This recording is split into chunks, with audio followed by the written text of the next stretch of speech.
parece inamovible. ¿Cuántas veces no piensan?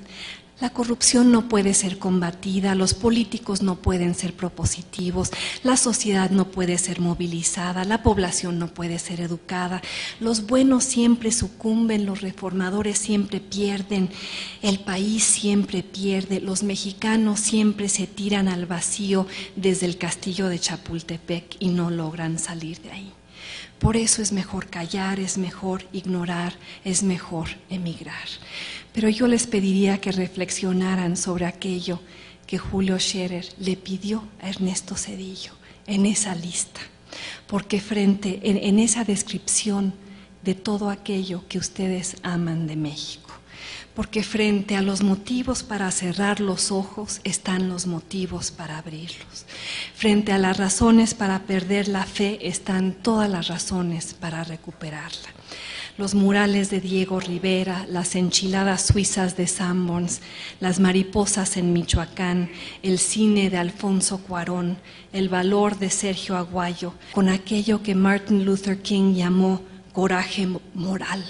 Cuando vociferen que los bonos sexenales y la rapacidad de los sindicatos y la educación atorada y el desempleo constante y la desigualdad lacerante son realidades que ningún mexicano está dispuesto a aceptar. Porque si nadie alza la barra, el país va a seguir abajo de ella. Si nadie exige que las cosas cambien verdaderamente, nunca lo harán. Y si los mexicanos siguen habitando el laberinto de la conformidad, va a ser muy difícil crear ciudadanos desde ahí. Y la conformidad es el juego seguro de quienes no quieren perder los privilegios que gozan, los puestos que ocupan, las posiciones que cuidan. La conformidad es la cobija confortable de los que no mueven un dedo debajo de ella. Es el lujo de quienes rentan el carro, pero no se sienten dueños de él. Y durante demasiado tiempo México ha sido un país rentado para sus habitantes. Ha pertenecido a sus líderes religiosos y a sus tlatoanis tribales y a sus colonizadores y a sus liberales y a sus conservadores y a sus dictadores y a sus priistas y a sus presidentes imperiales y a su inteligencia y a sus partidos y a sus élites. No ha pertenecido a sus ciudadanos y por eso pocos lo cuidan, pocos lo sacuden, pocos lo aspiran, pocos lo lavan, pocos lo enceran, pocos piensan que es suyo, pocos lo tratan como si lo fuera, porque como dice Larry Summers, el expresidente de la Universidad de Harvard, nadie nunca ha lavado un carro rentado. Pero quienes saben que el país es suyo, no vivimos con el lujo del descuido. Quienes, como yo, por razones de exilio profesional, hemos vivido años fuera de México, sabemos lo que es andar con el corazón apretado, lo que es caminar a pasos de pequeñas nostalgias y grandes recuerdos, lo que es extrañar el olor y el color y las bulla y la luz y esta lista de la cual hablé, lo que es querer tanto a un país que uno siente la imperiosa necesidad de regresar y salvarlo de sí mismo, lo que es vivir pensando de manera cotidiana que los gobernados pueden y deben vigilar a quienes gobiernan, que los partidos políticos pueden y deben reducir la violencia social y pavimentar la ruta democrática, que la clase política puede y debe rendir cuentas frente a la ciudadanía, que no es demasiado pedir. Y las soluciones están ahí para ser instrumentadas, abarcan la reelección de los legisladores, y yo sí creo, las candidaturas independientes y los juicios orales y una nueva ley de medios y la apertura de la televisión y la competencia en numerosos sectores de la vida económica y la lucha contra la violencia doméstica, entre tantas otras. Tanto por hacer, tanto por cambiar, tantos lugares donde amontonar el optimismo de la voluntad frente al pesimismo de la inteligencia. El optimismo que debe llevar, espero, a que cada uno de los presentes haga al salir de aquí una pequeña, aunque sea pequeña, declaración de fe, como la frase que acuñó Rosario Castellanos, una filosofía personal para ver, andar, vivir y cambiar, participar y no solo presenciar. Porque sugiere la dramaturga Sabina Berman que el 2006 provoca un agujero en el corazón de la patria, y tiene razón. Basta con mirar hacia atrás, recordar lo que pasó y todos padecimos, el presidente intervencionista y el terreno desnivelado de juego que propició, los candidatos polarizantes y las campañas sucias que condujeron, los empresarios desatados y las reglas electorales que doblaron, las instituciones incompetentes y las dudas que contribuyeron a sembrar, la izquierda rabiosa y el tablero de la democracia que se aprestó a patear. Y ahí están las secuelas de todo ello. México, aún hoy, como lo revelan las encuestas, partido entre la triste tristeza de unos y la precaria tranquilidad de otros. Y a pesar de ello, la terca esperanza de quien habla hoy, con la convicción inquebrantable de mejorar a México, de restañar a la República, de sanar el soplo, de tender puentes y creer que eso es posible, porque si se abdica a la creencia de que ello es posible, los hombres se vuelven pequeños, como escribió Emily Dickinson.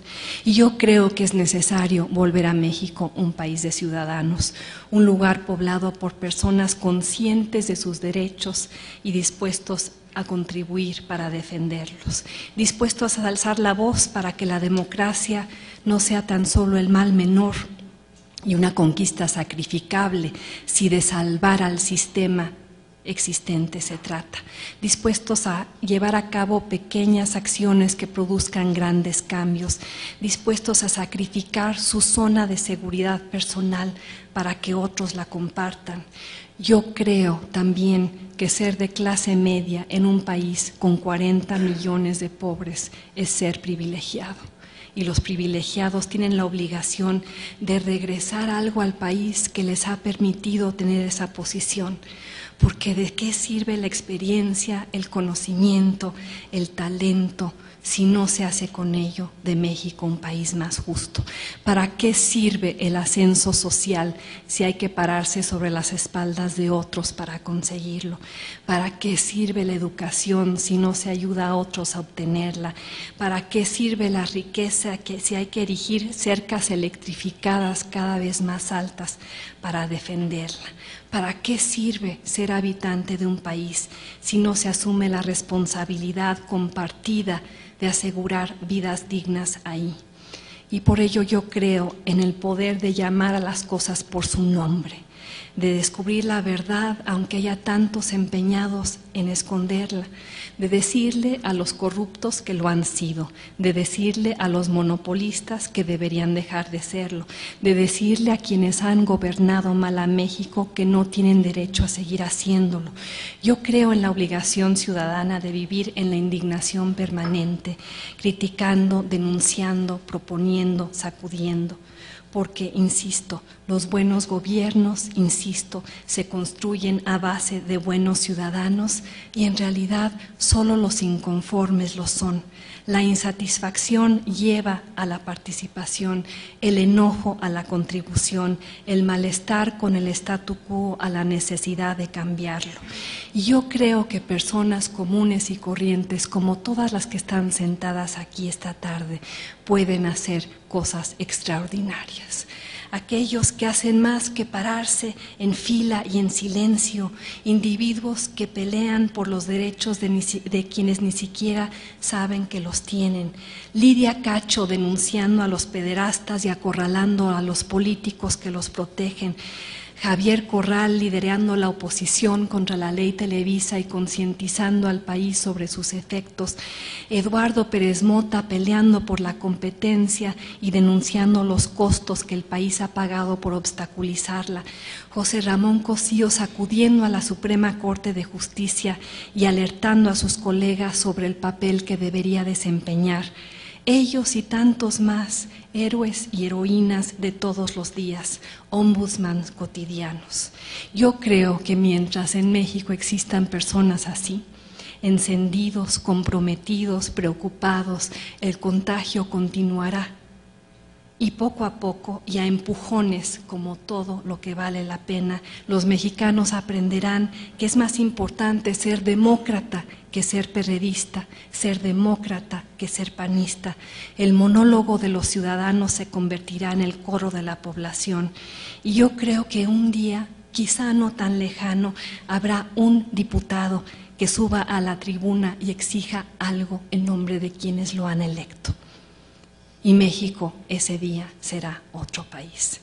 Yo creo que todo esto es posible, pero solo ocurrirá cuando la fe de algunos se convierta en la convicción de muchos, cuando la crítica fácil se traduzca en la participación transformadora, cuando la creencia en el cambio se concretice en acciones cotidianas para asegurarlo, cuando más mexicanos, y con esto concluyo, memoricen las palabras de mi amigo, el filántropo y empresario Manuel Arango, quien dice: el que no sepa qué hacer por México, que se ponga a saltar en un solo pie y algo se le ocurrirá. ¿Por qué? ¿Y por qué hacerlo? ¿Por qué saltar en un solo pie?